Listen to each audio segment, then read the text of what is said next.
La radio qui vous parle de NBA, c'est Radio Off Basket. Le basketball, c'est mieux à la radio.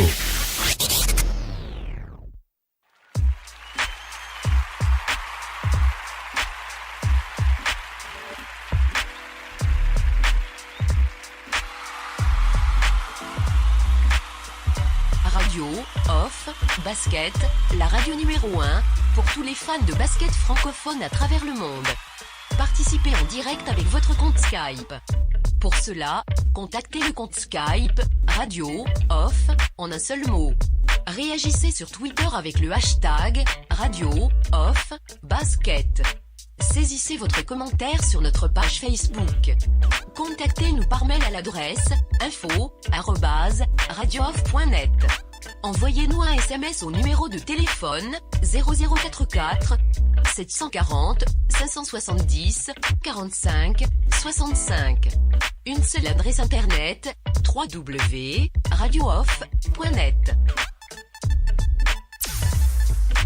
Vous êtes bien sur Radio Off Basket, la radio qui parle de NBA, la radio qui vous écoute. Basketball, c'est mieux à la radio. Now, decide not to use it. Curry, way downtown. Bang! No. Anthony for three. Bang!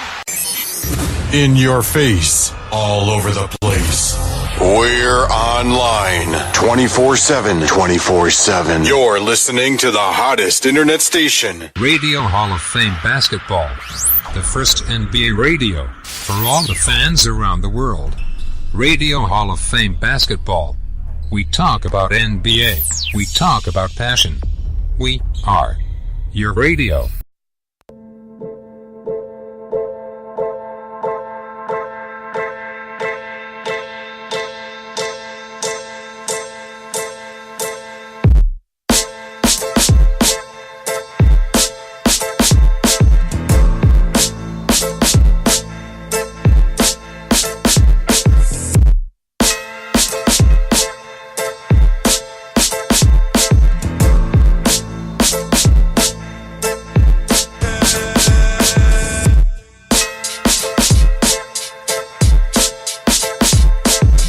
Bienvenue les amis, bienvenue sur le parquet de la Radio Off dans ce FM NBA avec Oncle Phil Basket. Vous êtes bien en direct live sur le parquet de cette radio partenaire officielle NBA.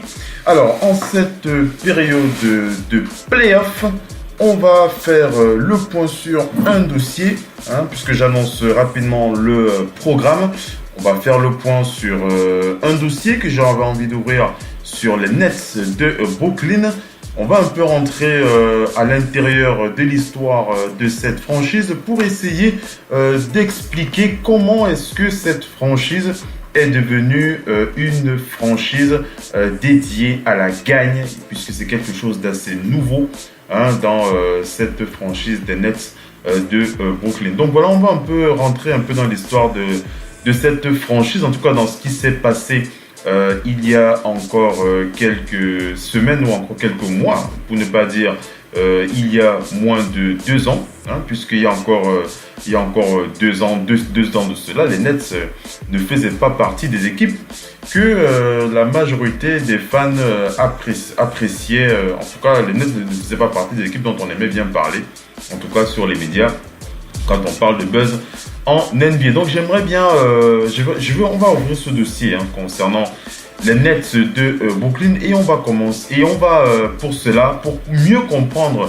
ce qui s'est passé dans cette franchise, je vais partager avec vous les analyses qu'a réalisé un expert NBA qui s'appelle Mike Vorkunov. C'est un rédacteur du côté de Athletic, qui a la particularité d'être aussi russe.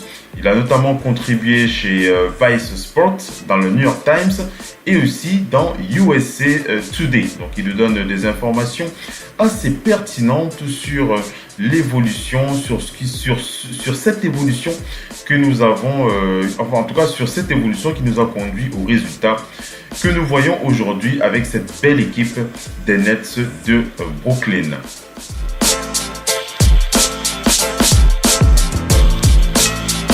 Ensuite, dans une deuxième partie, on fera le point sur les toutes dernières news en provenance de la NBA.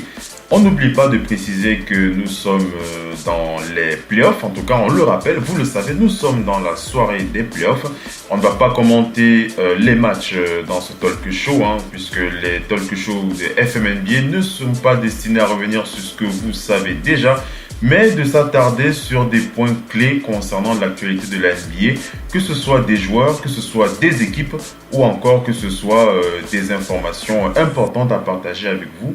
Même si on va quand même faire le point rapidement sur les derniers matchs. On va notamment rappeler que Kyrie Irving a mené les Kyrie Irving a mené les Celtics de Boston à cette deuxième victoire avec une stat de 37 points, 6 rebonds, 7 passes. Sur une victoire de 99 à 91. On rappelle que les Pistons ont perdu sur un deuxième match face aux Bucks de Milwaukee sur un score de 120 à 99 avec en MVP Eric Bledsoe, 27 points, 4 rebonds, 6 passes décisives. Et on rappelle que les Rockets avaient écrasé le Jazz sur le match 2 avec un James Harden MVP. 32 points, 13 rebonds, 10 passes pour un score de 118 à 98.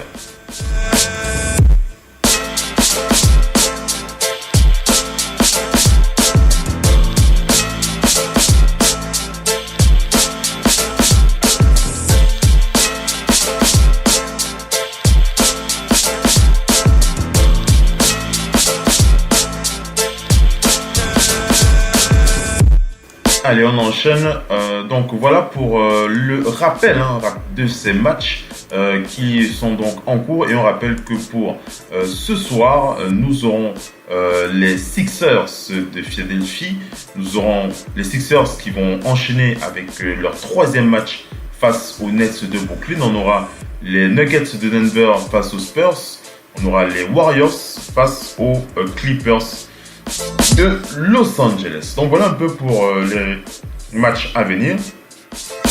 Donc vous devez normalement être au courant. Si ce n'est pas le cas, bien entendu, c'est toujours un plaisir pour vous d'en reparler. Donc voilà, on commence bien entendu par le premier dossier. On va attaquer le dossier concernant les Nets de Brooklyn. Restez bien connectés.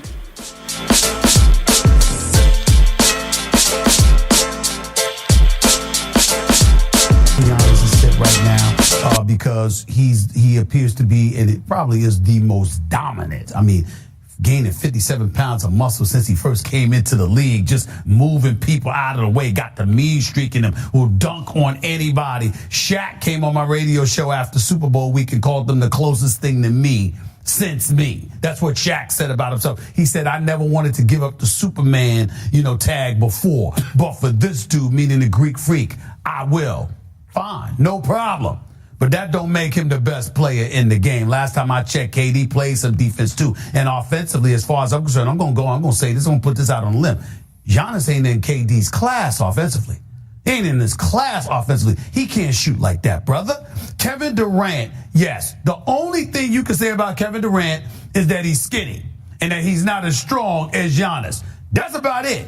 There is nothing offensively that he can't do to put the ball in the hole. He's a career 27-point per game scorer. Kevin Durant does that in his sleep. Kevin Durant, the biggest person that stops Kevin Durant is Kevin Durant. There is no human being that steps on the basketball court that neutralizes, nullifies, and flat out stops Kevin Durant. It does not happen. It's only Kevin Durant that does that because religiously, he's deferential. He doesn't mind deferring to Steph Curry, Klay Thompson, or anybody else. Playing the right way, being very judicious in his shot selection, etc., etc. That's what Kevin Durant does. So because that's his style, that's the way he goes about doing it, he doesn't average 35. But is anybody going to sit up here and tell me that Kevin Durant can't average 35 or 36 a game? Anytime he wants. And I'm talking about on anything, nothing less than 49 to 50% shooting. That's Kevin Durant. He can do that anytime he wants. He just elects not to because he doesn't mind being deferential. And that's been the reason people question him. He ain't a skill set. The brother's all world. La radio qui vous parle de NBA, c'est Radio Off Basket. Le basketball, c'est mieux à la radio.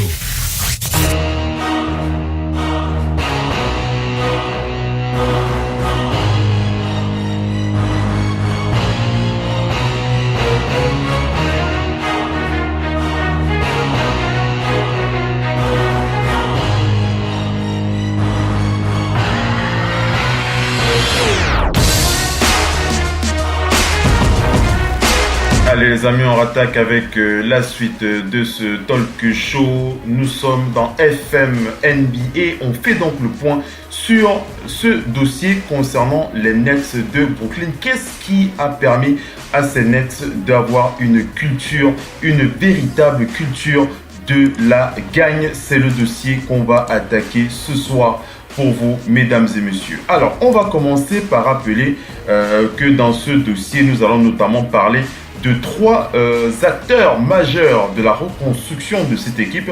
On va notamment parler de Irina Pavlova. Irina Pavlova qui fait partie du comité de direction de cette franchise des Nets de Brooklyn.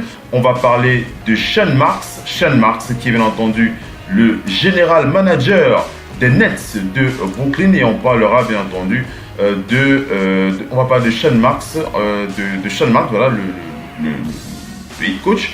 On va parler de Irina Pavlova et bien entendu on citera aussi d'autres acteurs de cette superbe franchise.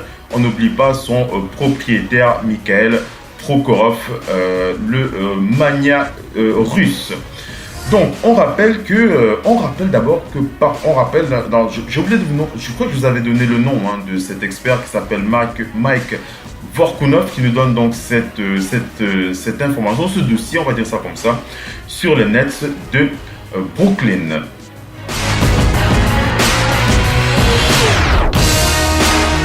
Alors, on va d'abord rappeler que lors de la première année de Sean Marks en tant que général manager des Nets de Brooklyn, Irina Pavlova se lamentait régulièrement sur l'état de l'organisation des Nets et elle regrettait amèrement les mouvements que les Nets avaient réalisés dans le passé, ce qui avait fait l'une des franchises, n'est la franchise la plus malheureuse de la NBA. Brooklyn n'était devenu ni le présent ni l'avenir de la ligue, avec une équipe à près de 20 victoires qui n'arrivait même pas à vendre de l'espoir à ses fans, après avoir bien entendu échangé leurs précieux choix de draft par le passé pour après se rendre compte de leur formidable erreur. Irina Pavlova, elle était là pour ça. On rappelle qu'elle est présidente de la société holding du propriétaire Mikhail Prokhorov, Onexim Sport and Entertainment. Et on rappelle que c'est donc ce monsieur qui est donc propriétaire des Nets de Brooklyn. Donc cette femme Irina Pavlova, on va dire que ce sont ses yeux et ses oreilles, c'est elle qui dirige en réalité les Nets de Brooklyn et elle est là bien entendu pour servir de bras droit à Mikhail Prokhorov. Et bien entendu, elle n'était pas là seulement, son travail ne consistait pas seulement à rendre des comptes à Mikhail Prokhorov, mais aussi à fournir clairement du résultat pour ce propriétaire qui lui commençait clairement à en avoir un petit peu marre d'avoir une équipe qui n'arrivait pas à jouer son meilleur basket. Donc la question était simple et à la fois complexe pour les Nets de Brooklyn. Comment est-ce que cette équipe allait redevenir une bonne équipe? Comment est-ce que cette équipe des Nets, avec si peu de talent et si peu d'actifs à acquérir, peut se targuer de pouvoir être une équipe pour étant capable d'être considérée comme une équipe pouvant jouer les playoffs? Même après que Sean Marks était monté à bord de cet effectif, on rappelle que Irina Pavlova, elle ne s'empêchait pas de regarder en arrière. Elle stressait énormément pour cette équipe. Et à chaque fois que Sean Marks avait l'occasion de remarquer que Irina Pavlova se lamentait sur la situation des Nets de Brooklyn, il lui rappelait à chaque fois il lui disait toujours « Pourquoi est-ce que tu réfléchis à ce genre de choses ? Cela est sans importance maintenant, il faut que tu avances, il faut que tu regardes devant toi. » Et c'est sous Sean Marks que les Nets sont véritablement devenus une organisation tournée définitivement vers l'avenir, car il faut le dire, il n'y a plus de rétroviseur à Brooklyn. 3 ans plus tard, les Nets sont non seulement de retour en playoff, mais pour la première fois depuis 2015, les Nets ont véritablement réussi à faire presque jeu égal avec les Sixers de Philadelphie. Vous avez vu leur jeu, vous avez vu leur victoire dans le premier match, dans le Game 1 de cette série des playoffs. Et bien entendu, si les Nets sont arrivés à ce niveau de compétition, c'est tout simplement parce qu'ils ont été suffisamment motivés pour croire en eux-mêmes. On rappelle qu'il a vraiment fallu un développement inconditionnel des joueurs. Il aura fallu un entraîneur véritablement maniaque. Il aura fallu un entraîneur maniaque comme Sean Marks à la baguette de cette équipe. On rappelle que jeudi soir au Barclays Center, les Nets pourraient très bien, ils auraient très bien pu prendre la tête de la série en battant les Sixers par une victoire pour avoir un 2-0, mais aussi à cause de leur approche égalitaire sur le plan du jeu. Le fait que Brooklyn soit même qualifié en playoff en si peu de temps après avoir touché le fond est véritablement surprenant pour tous ceux qui étaient là lorsque la renaissance de cette franchise a commencé. Pavlova déclare toujours aux médias « Je suis toujours émerveillé par ce que nous avons réussi à réaliser. Nous avons toujours eu cette idée du rôle de l'individu dans l'histoire et dans la vision russe que nous voulions imposer dans cette franchise. Ce n'est pas l'individu qui compte à Brooklyn, mais c'est toujours le collectif. Une seule personne ne veut rien dire. Tout est une question de groupe, tout est une question de société ici à Brooklyn. Vous avez un type qui arrive sans doute dans ce que tout le monde a qualifié de pire emploi de la NBA et beaucoup de personnes ont dit que personne ne peut réussir ici à Brooklyn et c'est un réel plaisir de voir le contraire aujourd'hui. On rappelle que la transformation de la franchise des Nets sous Sean Marks n'a pas véritablement été un travail facile. Bien qu'il ait tracé la voie, on rappelle que Kenny Atkinson, le coach des Nets de Brooklyn, qui est donc son entraîneur en chef, est un véritable drogué de la balle orange. Pour ceux qui ne le savent pas, Kenny Atkinson, lui, coach, on rappelle, c'est le troisième personnage dont je voulais, la troisième personne, donc je voulais vraiment pointer du doigt l'action dans l'activité de cette franchise cette saison. Kenny Atkinson, je disais donc, est un véritable drogué du basket. Pour ceux qui ne le savent pas, c'est un homme qui est né à New York. Et il est donc le responsable de cette liste de véritables naufragés et de talents épanouis qui ont donc conduit cette équipe à gagner près de 42 matchs. En posture publique, on peut dire que Kenny Atkinson et Sean Marks sont difficilement différents. Atkinson, le GM, est un personnage assez bavard, assez grégaire. C'est quelqu'un qui est assez il a une très forte détermination lorsqu'il mène les interviews pour sa franchise, alors que Sean Marks, c'est plutôt le visage de la discipline chez les Nets de Brooklyn. Sean Marks, c'est un coach qui aime jouer avec le secret. On rappelle que pour ceux qui ont travaillé pour lui, ils disent que c'est le genre de head coach qui préfère garder les informations loin des médias. Sean Marks n'était pas disponible pour parler de l'histoire des Nets de Brooklyn. Et Kenny Atkinson, lui, était assez réticent à l'idée de partager quelques anecdotes sur son general manager. Il dit, Kenny Atkinson a dit, lui et moi sommes assez opposés car moi je suis un peu comme un livre ouvert sur ce monde impitoyable qu'est la NBA. Atkinson prétend que les deux hommes sont beaucoup plus semblables qu'il n'y paraît. Sean Marks a aussi une personnalité assez affirmée et on rappelle que les deux hommes sont toujours les seuls à parler lors des réunions du personnel, chacun ayant acquis une véritable réputation auprès de l'autre. On rappelle aussi que pendant son entretien d'embauche, l'humilité de Sean Marks a été très réconfortante pour Kenny Atkinson. L'interview de Atkinson était assez informelle pour la plupart et au lieu de discuter de stratégies assez complexes dans ce qui concerne l'entraînement ou encore les détails du travail au Nets de Brooklyn, les deux hommes avaient abordé des thèmes concernant la vie en général et des thèmes concernant le basket. Donc en fait c'est pour dire que c'est pour préciser que Sean Marks et c'est quelqu'un d'assez simple. C'est quelqu'un d'assez simple, c'est pas le genre de personne à vous mettre une grosse pression d'entrée de jeu. Et Kenny Atkinson a été très vite mis à l'aise. On va dire ça comme ça. Donc les Nets qui venaient de terminer une saison au cours de laquelle ils avaient renvoyé leur ancien coach et leur ancien JM se préparaient à un relooking assez long et exhaustif. Et on rappelle que Sean Marks avait donné la priorité à la culture basket de cette équipe des Nets de Brooklyn.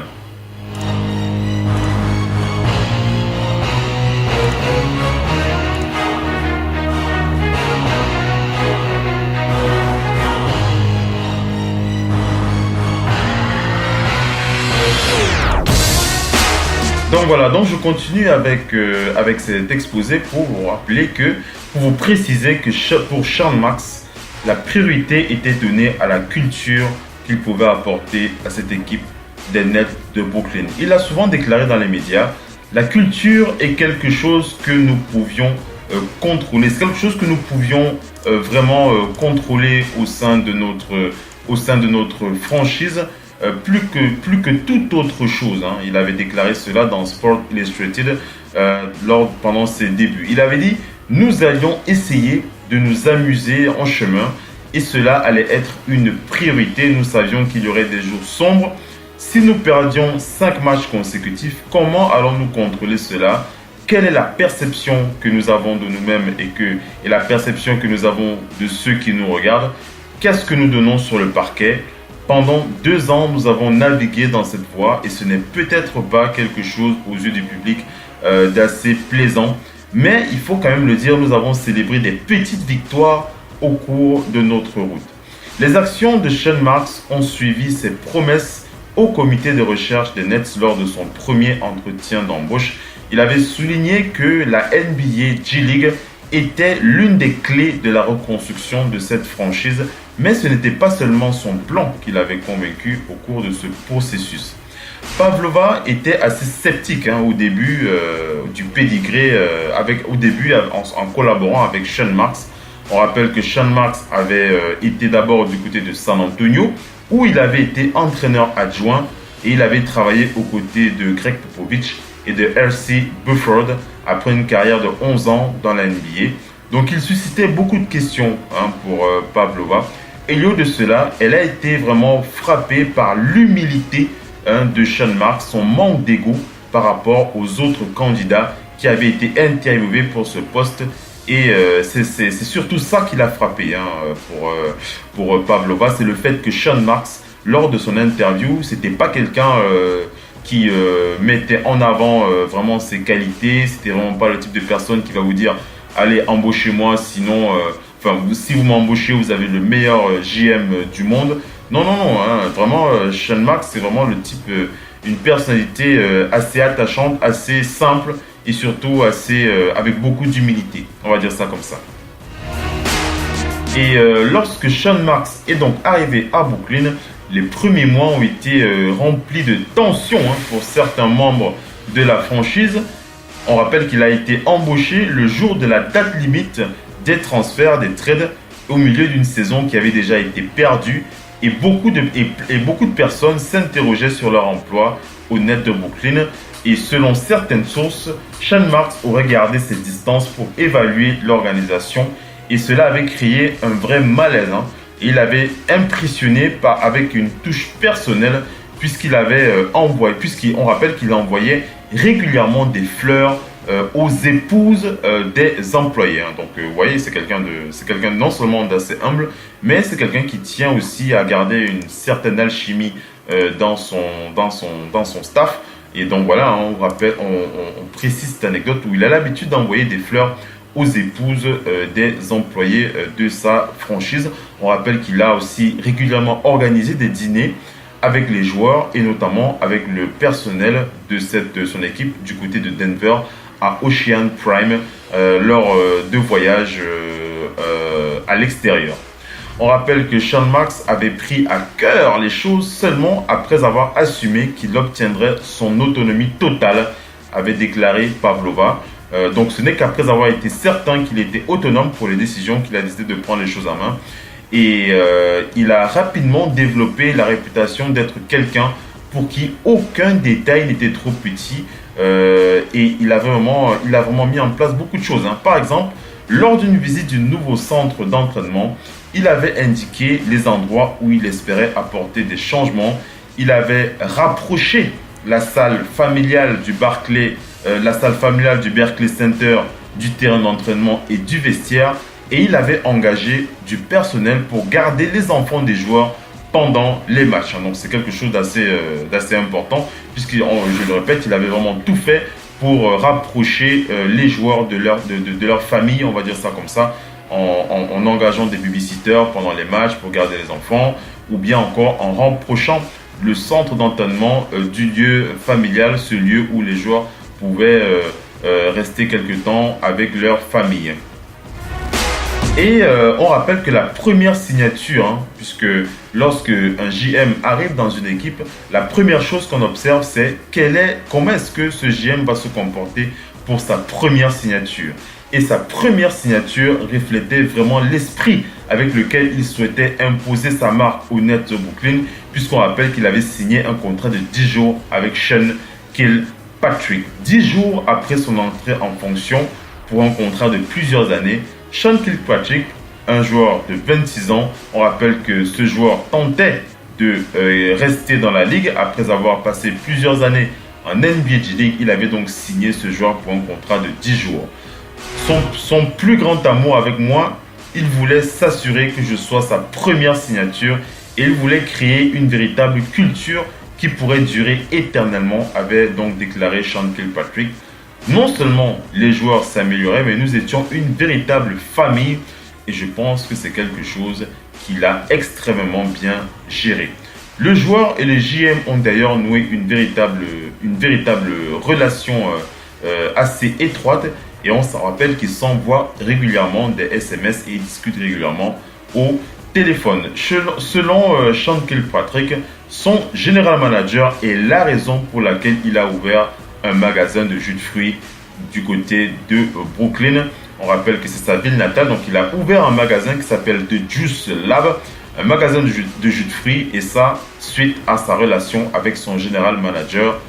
On rappelle que son general manager, donc Sean Marks, l'avait pratiquement forcé, en tout cas, il avait encouragé à transformer son corps afin qu'il soit presque aussi performant que Patty Mills à San Antonio. Donc quand les Nets ont organisé une journée pour aider les joueurs à comprendre leur intérêt en dehors du terrain et comment ouvrir une entreprise par exemple, en associant un membre de l'organisation à un joueur, Sean Marks s'est joint à Kilpatrick alors qu'il se rendait dans un cabinet d'avocats de Manhattan. Et bien entendu, Kilpatrick en a profité pour partager ses plans.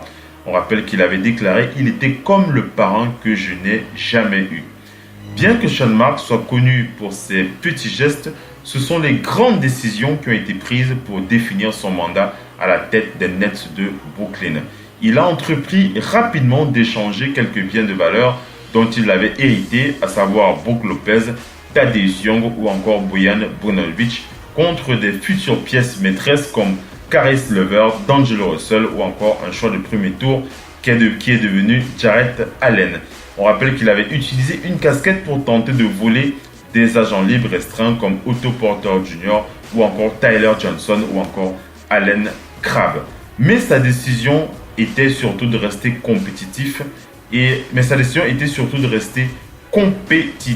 Nets ont fait face à 2 points d'inflexion au cours de la dernière année, au cours de laquelle ils auraient pu envisager de faire du tanking.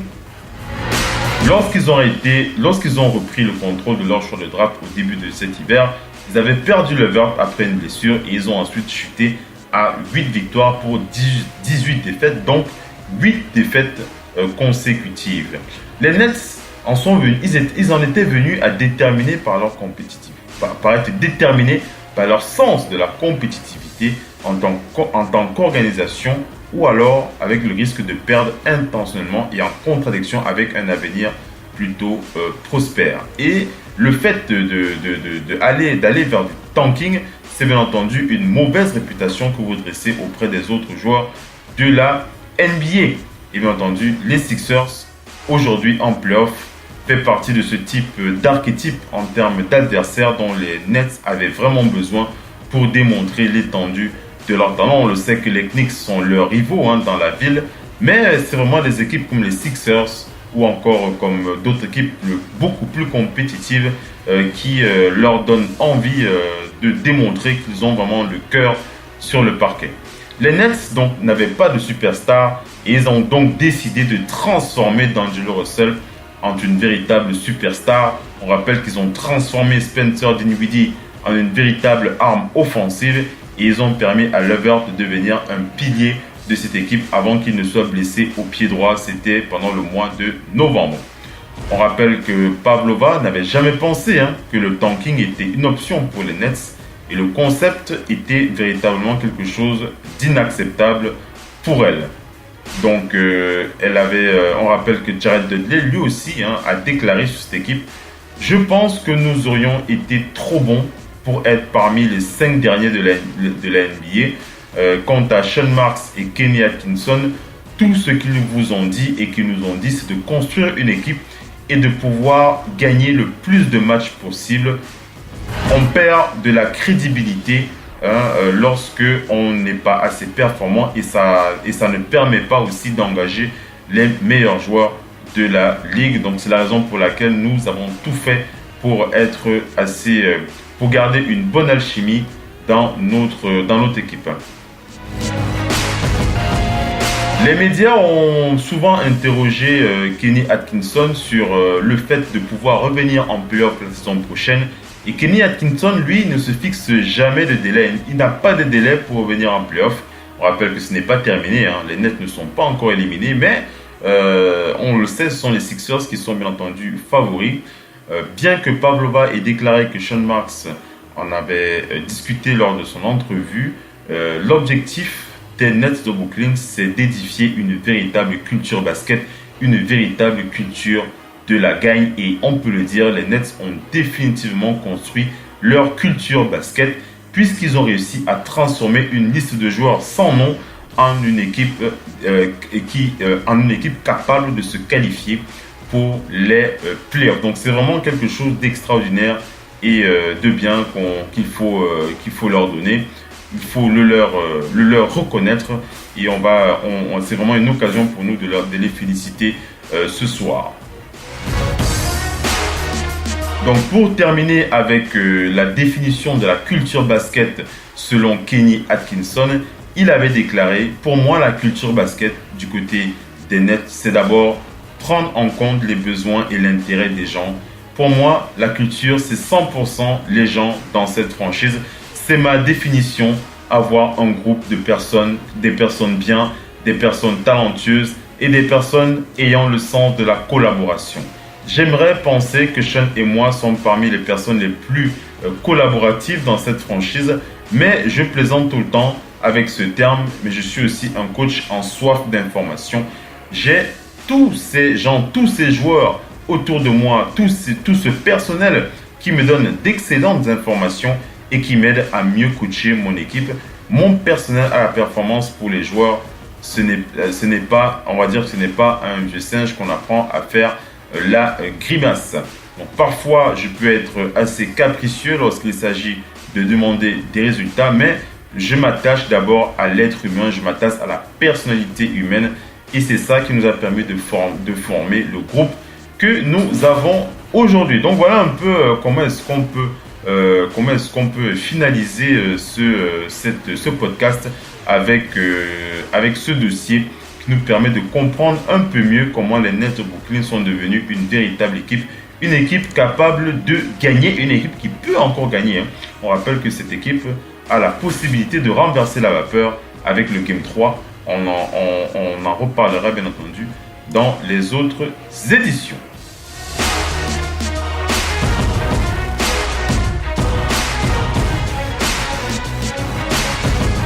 Allez, sans plus tarder, on va passer à la suite de cette émission. On va terminer ce talk show avec les toutes dernières news. Restez bien connectés. La radio qui vous parle de NBA, c'est Radio Off Basket. Basketball, c'est mieux à la radio.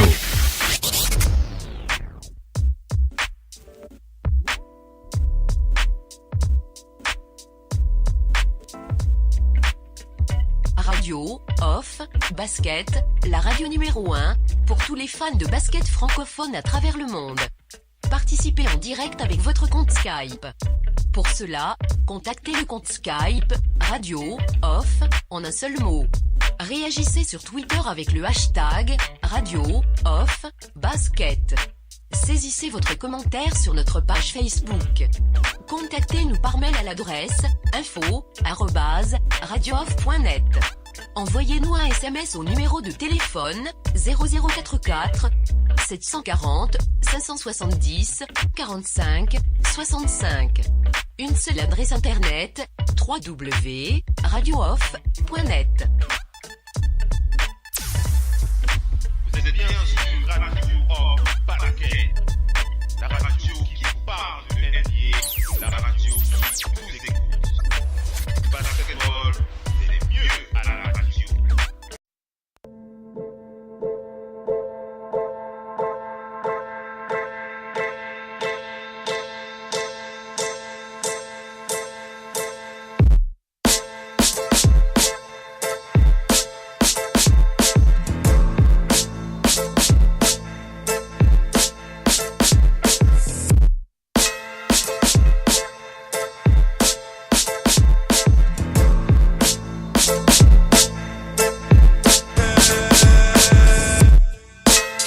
Les amis, nous attaquons la dernière partie de ce talk show avec les dernières news en provenance de l'NBA. On va commencer par aller du côté des Grizzlies de Memphis pour rappeler que les Grizzlies ont embauché un nouveau vice-président de la stratégie basket. Il s'agit de Rich Shaw. Rich Shaw a donc été nommé vice-président des opérations de basket et ils ont aussi nommé Glenn Grunwald en tant que conseiller principal de Rich Shaw. On rappelle que Rich Shaw était auparavant directeur général des opérations de basket du côté des Hornets de Charlotte et il a aussi travaillé aux Blazers de Portland. Quant à Glenn Grunwald, il était également directeur général des opérations de basket aux Knicks de New York. On rappelle que les Grizzlies ont récemment promu Zach Kleinman au poste de vice-président des opérations de basket et il dirige donc c'est lui qui est donc à la tête de ce poste. Donc voilà, et Rich Shaw qui le rejoint en tant que vice-président.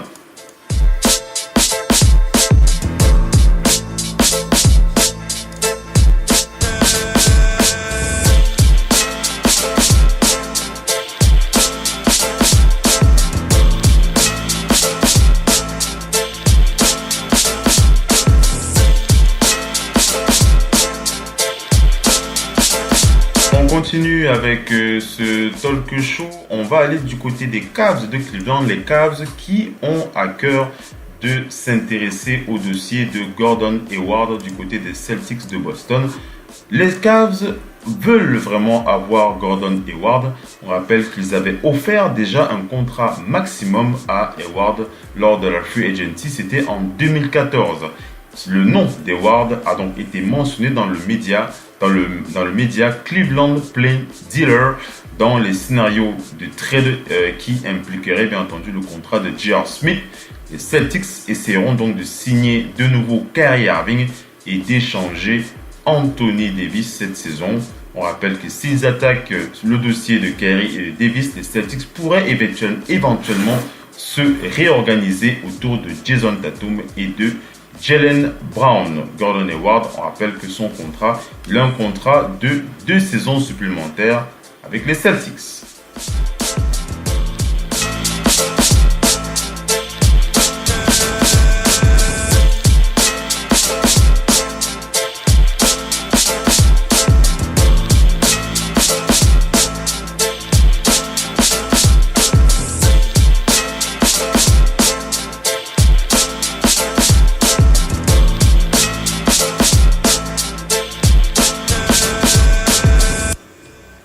Allez, on enchaîne avec la suite de ce talk show dans cette deuxième partie avec les news. On rappelle le retour de Converse, Converse qui revient dans la discussion parmi les équipementiers de basket.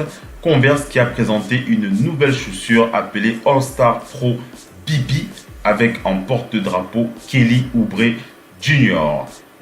Kelly Oubre Jr. qui dit c'est vraiment une vibration différente quand il s'agit de quelqu'un qui essaie de se réinventer dans quelque chose qu'il avait déjà démarré. Ce n'est pas forcément quelque chose qui essaye, ce n'est pas forcément quelque chose qui essaye de perturber le jeu ou qui essaye de revenir sur la scène en tant que nouveau venu puisque Converse avait déjà été présent par le passé. On rappelle que Nike avait acheté Converse en 2003 pour 305 millions de dollars. Un achat notamment largement motivé par la popularité de Chuck Taylor. On rappelle que Chuck Taylor avait vendu dans le passé près de 100 millions de paires par an avec la Converse. Donc la Converse, c'est vraiment une chaussure qui a eu du succès par le passé. Elle revient donc sur le devant de la scène avec Kelly Oubre Jr. Concernant la chaussure, Kelly Oubre a déclaré « Nous avons conçu cette chaussure en tenant compte de l'évolution du sport et cet aspect du basket sans position. Cette chaussure est destinée aux joueurs qui ont un style de jeu plus fluide. Et je me sens très bien dedans. Donc voilà, on va souhaiter bonne chance, bon vent à Kelly Oubre Jr. et ses nouvelles Converse. Donc si vous souhaitez bien entendu acquérir ces Converse, vous pouvez bien entendu, vous savez que sur les réseaux on trouve assez d'informations pour les obtenir.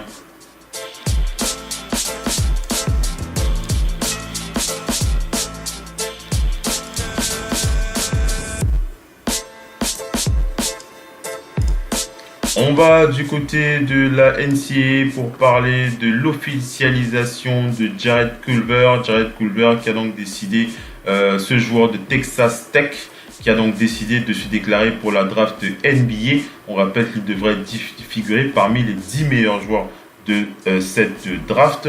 Il a fait son annonce lors d'un rassemblement avec les médias sur le campus Tech. C'était donc aujourd'hui.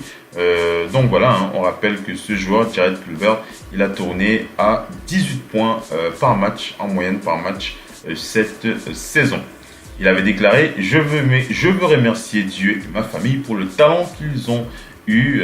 Je veux remercier Dieu et ma famille et je veux aussi le remercier de m'avoir donné ce talent qui m'a permis de jouer au basket. Et je remercie Texas Tech, mes entraîneurs, mes coéquipiers, blablabla. » Donc voilà un peu pour l'info concernant Jared Culver. Lorsqu'on aura bien entendu lorsqu'on aura d'autres éléments à partager avec vous, on n'hésitera pas à le faire. On va aller du côté des Warriors de Golden State dans de l'athlétique que nous avons cette analyse puisque les médias ont notamment parlé de la possibilité de Kevin Durant de quitter les Warriors de Golden State. C'est quelque chose dont on parle régulièrement cette saison et on en parle encore pendant ces playoffs. Et selon certaines sources, La stratégie des Warriors au cas où Kevin Durant partirait serait, selon Marcus Thompson, serait d'obtenir un meilleur joueur, pourquoi pas en utilisant Draymond Green dans un échange. Sinon, l'élément le plus évident pour lui, c'est que les Warriors re-signent rapidement Klay Thompson, étendent le contrat de Draymond Green et de voir s'ils peuvent courir après des meilleurs joueurs. Mais en tout cas, il est clair que Draymond Green pourrait faire partie d'un échange pour obtenir d'autres, on va dire, d'autres joueurs d'un calibre plus intéressant.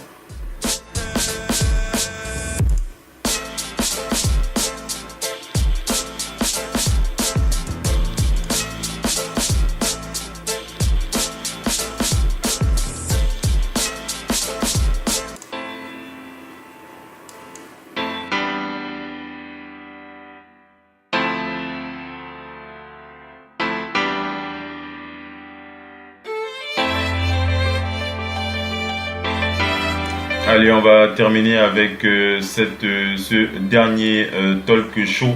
On revient sur le sujet de la draft. C'est le média Sportando qui nous donne cette info. Il s'agit de l'Ilirus Nikita Mikhailovski. On rappelle que c'est un ailier âgé de 18 ans. 18 ans seulement, qui s'est déclaré à la draft NBA. C'est son agent, Artus Kaltinis, qui a donné l'info. Donc Nikita Mikhailovski, on rappelle qu'il avait disputé 38 matchs avec le club Avtodor Saratov en Coupe d'Europe FIBA. Donc son équipe, je rappelle le nom, Avtodor Saratov, c'était en Coupe d'Europe FIBA. Et on rappelle qu'il tournait à 6 points, 2 rebonds en 15 minutes par match, tout en tirant en 44%. Donc il s'est déclaré à la draft NBA. Il s'appelle Nikita Mikhailovski. Il n'est âgé que de 18 ans. Voilà pour le talk show de ce soir sur le parquet de la radio pour FM NBA avec Oncle Phil Basket. Je vous remercie d'avoir été connecté pour ce live. Je salue tous ceux qui écouteront bien entendu le podcast. On rappelle que le podcast sera disponible quelques minutes après ce direct. Et on va vous donner rendez-vous pour les prochaines éditions Radio Hall of Fame Basket. On précise que nous sommes en train de changer nos programmes, puisqu'on va déjà repousser un petit peu l'heure de nos talk shows. D'habitude, on le faisait le mardi, le jeudi et le dimanche à partir de 22h. On va repousser un petit peu plus l'horaire pour démarrer un petit peu plus tard, c'est-à-dire à 23h, entre 23h et 23h30, on va démarrer à cette heure-là. Ça va nous permettre d'avoir un petit peu plus de marge pour préparer notre talk show et pour être un peu plus efficace. Et on pense aussi faire un live tous les soirs, de lundi à vendredi. C'est quelque chose sur laquelle on est en train de plancher. Donc en attendant, on va donner rendez-vous à nos fans. On va donner rendez-vous à nos fans dimanche. On va faire le show de dimanche avec Total Africa NBA à partir de 23h. On va pas démarrer à 22h. On va démarrer à 23h. Entre 23h et 23h30, on va démarrer. Et ensuite, on enchaînera le mardi. On fera le mardi de Big NBA Show. Le mercredi soir avec FM NBA le 22h. Ou encore jeudi NBA No Limit. Donc bref, on est encore en train de plancher là-dessus. On vous tiendra au courant de la décision que nous aurons prise. En tout cas, il est clair que pour nous, l'objectif est de pouvoir réaliser beaucoup plus de talk shows live pour rester de plus en plus connecté à l'actualité de la NBA que nous aimons tant. Donc merci encore à tous d'avoir été connectés. Je vous donne rendez-vous très prochainement sur le parquet de la radio avec Oncle Phil Basket. Ciao les amis, bye bye.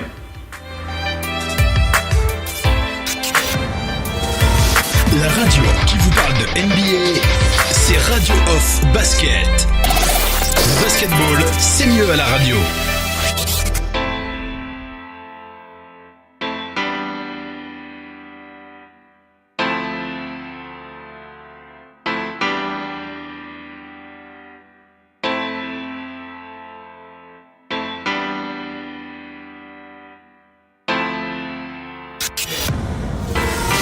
La radio qui vous parle de NBA, c'est Radio Off Basket. Le basketball, c'est mieux à la radio.